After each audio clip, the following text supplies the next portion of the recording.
నమస్తే, డాక్టర్ కృష్ణంరాజు నాడీపతి. ఇది మా ఇల్లు అండి. ఇంట్లో మాతో పాటు మా ఫ్యామిలీ మెంబర్స్తో మా పిల్లలతో పాటు ఉండే ఆవు. ఇది ఇది దీని కూతురు కాదు, దీని కొడుకు ఆడు. ఇలా ఆడుకుంటూ ఉంటుంది అన్నమాట. ఇలా మన పిల్లల్లాగే ఎగుతూ ఉంటుంది, దిగుతూ ఉంటుంది. ఇవే కాదు, ఇంకా కింద 4 ఆవులు ఉన్నాయి. ఇది 6వ ఫ్లోర్ అండి. మా ఫ్యామిలీ మెంబర్స్తో పాటు దీని ఫ్యామిలీ మెంబర్స్తో పాటు ఇంట్లోనే ఉంటుంది. యాక్చువల్గా ఇది ఈషా దీని పేరు. ఇది 25 అంగుళాల లోపు ఉంటుంది. దీని దూడ ఇదండి. దీనికంటే ఇంకా 2 ఉన్నారు ముందు. మొత్తం ఇది 3వ ఈత అన్నమాట.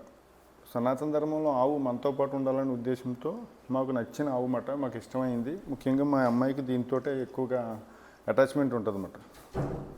ఇది స్కూల్కి వెళ్ళినప్పుడు, అలాగే స్కూల్ నుంచి ఎప్పుడు వస్తుందని ఎదురు చూస్తూ ఉంటుంది. ఇది మెట్లు ఎక్కొచ్చి పైకి పిల్లలకి పాలు ఇచ్చేసి మళ్ళీ కిందకి వెళ్ళిపోద్దండి. అలాగే పొద్దుటే సాయంత్రం కూడా మాకు ఎప్పుడు కావాల్సినా కూడా ఎమర్జెన్సీ దీని పాలే మేము తీసుకుంటాం. ఎనీ టైం మనం పాలు పీతుక్కుంటే ఇచ్చేస్తుంది. ఇది 2 లీటర్ల వరకు పాలు ఇస్తుంది. ఇది 8 to 10% ఫ్యాట్ ఉంటుందండి. అందరూ ఇది పొంగునూరావు అనుకుంటారు. లేదు, మనం డెవలప్ చేసిన బ్రీడ్ అండి. పూర్వకాలంలాగా మళ్ళీ మన సనాతన ధర్మంలో ముఖ్యమైనది ఏంటంటే ఆవు ఎప్పుడైతే ఇంట్లోకి వచ్చిందో మన ఇంట్లో అంతా కూడా ఆరోగ్యవంతులు అవుతాం, మంచి ఐశ్వర్యవంతులు అవుతాం. అలాగే ఈ ఆవు విడిచే గాలి, ఉచ్ఛ్వాస నిశ్వాసలు, ఇన్పుట్ అవుట్పుట్ కూడా అంతా కూడా మెడికలే. అందుకే కదా మన చాలా గ్రంథాలు, మన ఋషులు అందరూ ఆవుతోటే మొదలుపెట్టారు. ఇలాంటి ఆవు ఇంట్లోంచి బయటికి వెళ్ళిపోయింది. అసలు ఇంట్లో పెంచుకునే సంస్కృతే మన భారతీయులది. మన ఇంట్లో కూడా పాలు ఇచ్చే ఆవు ఉండాలనే ఉద్దేశంతో మనం దీన్ని ఇక్కడ ఉంచుకుంటాం అన్నమాట. మాతో పాటు ప్రతి శుభ కార్యక్రమానికి కూడా ఈ ఆవు వస్తుంది. అలాగే మా అమ్మాయి ఇప్పుడు కూడా వీటితో ఆడుకుంటుంది. ఇది స్నేహపూర్వకంగా ఉంటుంది. ఇది యాక్చువల్గా దీని పిల్లోడండి, కానీ అవసరమైతే దానికి కూడా పాలు ఇచ్చేస్తుంది.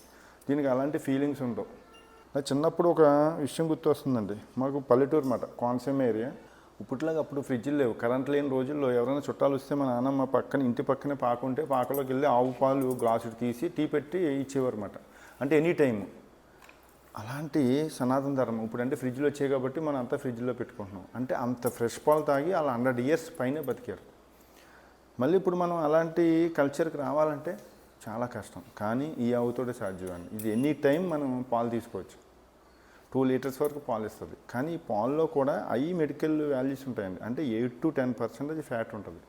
ఇంత ఎక్కువ ఫ్యాట్ ఉన్నది, ఇంత ఫ్రెండ్లీగా ఉన్నది, ఇలాంటి అపార్ట్మెంట్లో సైతం కూడా ఆవు నివాసం ఉండేది, మనతో పాటు మెట్లెక్కి మెట్లు దిగి మనతో పాటు ట్రావెల్ చేసే ఆవు అంటే తల్లి దూడలు ఎక్కడ ఉంటాయండి? ఇది ప్రపంచ దేశాలకి చాలా అసలు గొప్ప విషయం అండి. ఇలాంటి సంస్కృతి సంప్రదాయం మన భారతదేశంలో ఉండటం, మనం ఆ భారతదేశంలో ఉండటం చాలా అదృష్టవంతులుగా మనం అనుకుంటూ ఉంటాం. అలాగే స్కూల్కి వెళ్ళినప్పుడు అండి ఈ 2 కూడా మెట్ల వెనకాల దిగిపోద్ది మా అమ్మాయి. ఇది మళ్ళీ స్కూల్ నుంచి వస్తూ ఉంటే పైకి వచ్చి పిల్లల్ని చూసుకుని మళ్ళీ వెళ్తుంది. 4 floors మెట్టెక్కి దిగుతుందండి. ఎక్కడైనా ఇది హార్డ్ సర్ఫేస్ టైల్స్ వాతావరణంలో ఉండే విధంగానే ఇది డిజైన్ చేయబడింది. దీనికి చాలా ఇష్టం అండి. ఇది మనుషులతోటే మమేకం అవుతుంది. ఇది మాతో పాటే పడుకుంటుంది. ఆ సోఫా సెట్ దగ్గర కానీ, లేదంటే ఏసీ రూమ్లో కానీ ఇష్టం. ఇల్లు అంతా తిరిగేద్దండి. దీని ఇంట్లో ఎక్కువగా కిచెన్ అంటే చాలా ఇష్టం దీనికి. అద్దం కూడా. ఎందుకంటే ఇది కిచెన్లో మంచి రకరకాల స్మెల్స్ వస్తాయి కాబట్టి అందుకు అనుకుంటాను. రెండోది, అద్దంలో దీన్ని ఎప్పుడు చూసుకుని మురిసిపోతూ ఉంటాయండి ఇవి. టీవీ చూడటం కూడా చాలా ఇష్టం అండి దీనికి. అంటే టీవీలో ఆవులు వీడియోస్, ఆవు సాంగ్స్ ఎక్కువ చూస్తూ ఉంటుంది. ఇది మనం అంతటికీ రోల్ మోడల్ కావాలని మా ఇంట్లో ఎప్పుడు ఉండే ఆవు అండి. మీరు అనుకోవచ్చు చాలా వీడియోలో ఈ ఆవు కనిపిస్తుంది. ఎప్పుడు, ఎందుకంటే మా ఇంట్లో ఉండే ఆవు ఇది.